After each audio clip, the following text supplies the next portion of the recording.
পত্রিকার কিছু খবর আপনাদের জানাবো দর্শক, দেখে নেই কি কি পত্রিকা আমাদের কাছে আছে। যুগান্তর আছে শুরুতে, যুগান্তরের প্রথম পাতায় কি চেপেছে দেখি।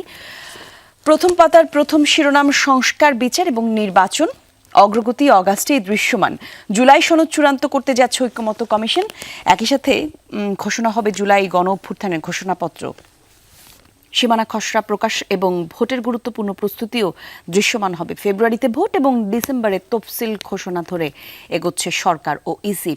সংবিধানের মূলনীতি প্রশ্নে মতবিরোধ, ঐক্যমত্য কমিশনের সঙ্গে রাজনৈতিক দলের সংলাপ, একই সাথে তার পরের শিরোনামে দেখতে পাচ্ছি কেন্দ্রীয় কমিটি বাদে সব কমিটি স্থগিত, বৈষম্য বিরোধী ছাত্র আন্দোলনের পক্ষ থেকে গতকালকে এমন শিরোনামে এসেছে। আমরা দেখেছি আজকে পত্রিকার সবগুলো পাতায় নিশ্চয়ই এই খবরটি জায়গা পাবে।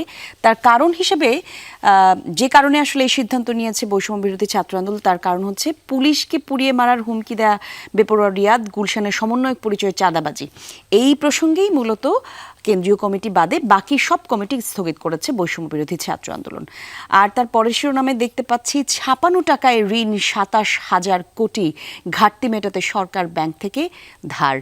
মূল্যস্ফীতির হার বাড়ানোর অন্যতম কারণ হচ্ছে ৫৬ টাকা বাজারে ছাড়া, একই সাথে আওয়ামী লীগ আমলে শেষ সময়ে সর্বোচ্চ ১১.৬৬% উঠেছিল সেই সংখ্যা।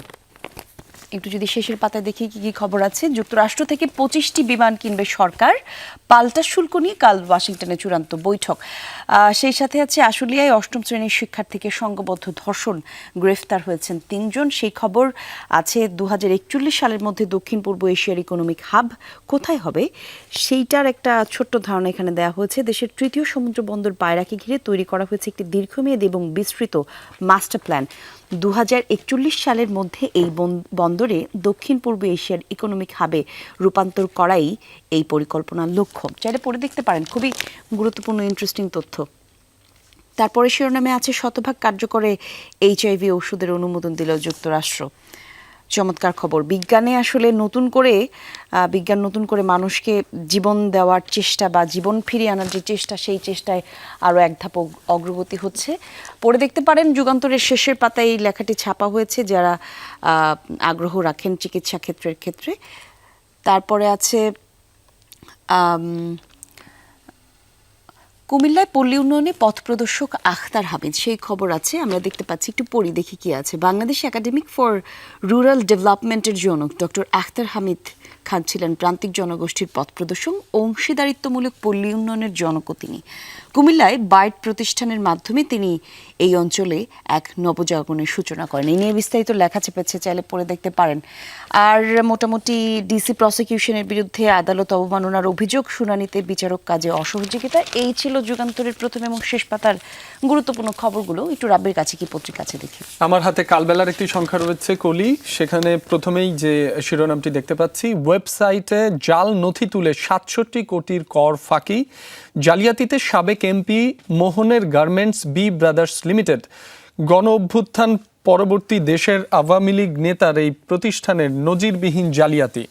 জাল FCOতে বন্ডেড সুবিধায় আসে ১৩.৫ লাখ কেজি কাঁচামাল, শুল্ক কর্মকর্তাদের অনুমোদন ছাড়াই ওয়েবসাইটে আপলোড, সিস্টেম অ্যানালিস্টের সহযোগিতায় হয়েছে বড় এই অনিয়ম। থানা জ্বালানো ও পুলিশের চাকরি খাওয়ার হুমকি দিয়েছিল সমন্বয়করা। গ্রেফতারদের বিরুদ্ধে আরও চাঁদাবাজির তথ্য আসছে পুলিশের কাছে। কেন্দ্রীয় ছাড়া বৈষম্য বিরোধীর সব কমিটি স্থগিত। যুক্তরাষ্ট্রের পাল্টা শুল্ক কমাতে 25টি বোয়িং কিনছে সরকার। বাণিজ্য ঘাটতি কমাতে আগেই গম কেনার সিদ্ধান্ত। তুলাসহ যুক্তরাষ্ট্র থেকে বাড়ানো হবে অন্যান্য পণ্য আমদানি। বাণিজ্য উপদেষ্টার নেতৃত্বাধীন টিম আজ যাচ্ছে যুক্তরাষ্ট্রে। এবারের আলোচনায় ভালো ফলের আশা সরকারের। চলতি সপ্তাহে নির্বাচনের তারিখ, রাজনীতিতে মিশ্র প্রতিক্রিয়া। এর পাশে একদম নিচের কলামে যেটি রয়েছে, রাষ্ট্রের মূল নীতি নিয়ে ঐকমত্য হয়নি, আজ জুলাই সনদের খসড়া দেওয়া হবে দলগুলোকে। প্রধানমন্ত্রীর মেয়াদকাল নিয়ে দলগুলোর মধ্যে মতৈক্য। একটু শেষ পাতায় নজর রাখতে চাই। বেআইয়ের লাইসেন্সে প্রকৌশলী ঠিকাদারি, ডিএনসিসির কর্মকর্তা পদের প্রভাবে হয়ে উঠেছেন পুরোদস্তুর ব্যবসায়ী। ট্রাম্পের যুদ্ধবিরতি ঘোষণার পরও থাইল্যান্ড কম্বোডিয়ায় পাল্টাপাল্টি হামলা। সীমান্তে ৩ দিনের রক্তক্ষয়ী সংঘর্ষের পর ট্রাম্প দুই দেশের মধ্যে শান্তি প্রতিষ্ঠার চেষ্টা করেছেন, তবে তার ঘোষণার কয়েক ঘন্টা পরও চতুর্থ দিনের মতো দুই দেশের মধ্যকার পাল্টাপাল্টি হামলা অব্যাহত রয়েছে। কলি, এই ছিল আমার হাতে থাকা দেখি শিরোনামগুলো। দৈনিক ইত্তেফাকে কি আছে রাব্বি। অন্যান্য খবরের মতো ইত্তেফাকেও একই রকম খবর শিরোনাম করেছে, তবে নতুন তথ্য দেবার চেষ্টা করছি। ফলো আপ চিকিৎসার জন্য আবারও লন্ডন যাবেন খালেদা জিয়া। চাঁদাবাজি করতে গিয়ে যারা গ্রেফতার হয়েছেন, বৈষম্য বিরোধী 4 নেতা রিমান্ডে গিয়েছেন। আর অন্যান্য খবর মোটামুটি একই। যারা নির্বাচনকে ভয় পায় তারা এনজিও করুক, রাজনীতির দরকার নেই, আমির খসরু মাহমুদ চৌধুরী বলেছেন এই কথা।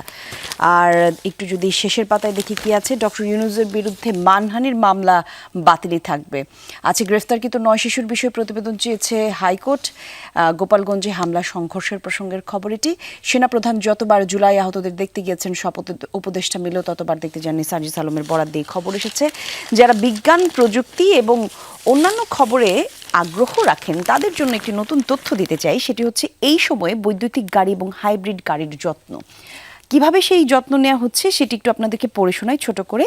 ঢাকাসহ দেশের বিভিন্ন শহরে এখন হাইব্রিড এবং বৈদ্যুতিক গাড়ির চল বেড়েছে। বৈদ্যুতিক গাড়ি বর্ষার বাদলে সবসময় একটু যত্ন নিলেই চালাতে হয়, আর বৃষ্টির সময়ে ইলেকট্রিক গাড়ির যত্ন নেওয়াটা খুবই গুরুত্বপূর্ণ। যেহেতু এখন আসলে মনসুন চলছে, বৃষ্টি বাদল সময় এখন চলছে, সেক্ষেত্রে অনেকেই আমরা এখন নতুন করে হাইব্রিড গাড়ির প্রতি আলাদা করে আগ্রহ প্রকাশ করে রেখেছি, অনেকেই কিনতে চাই। সেক্ষেত্রে বৈদ্যুতিক গাড়ি যারা আমরা চালাই, এটার আলাদা করে যত্নের প্রয়োজন হয়। ইত্তেফাকের আজকের 12 পাতায় এটা নিয়ে একটা লেখা চেপেছে, চাইলে পড়ে দেখতে পারেন। যাদের আগ্রহ আছে গাড়ি নিয়ে তাদের জন্য এই লেখাটা খুবই কার্যকরী, চাইলে পড়ে দেখতে পারেন। আমার হাতে আমার দেশের একটি সংখ্যা রয়েছে কলি, সেখান থেকে প্রধান প্রধান শিরোনামগুলো একটু দেখতে চাই। দেশ জুড়ে নাশকতার ছক আওয়ামী লীগের। ঢাকার দায়িত্বে সাবেক স্বরাষ্ট্রমন্ত্রী কামাল, ভারতে ট্রেনিং সমন্বয়ের দায়িত্বে সাবেক এসবি প্রধান মনিরুল। গোপালগঞ্জে অনুকূল পরিবেশে দেওয়া হচ্ছে ট্রেনিং। নিরাপত্তা সংস্থার এই প্রতিবেদনের বরাতে এইগুলো ছাপা হয়েছে।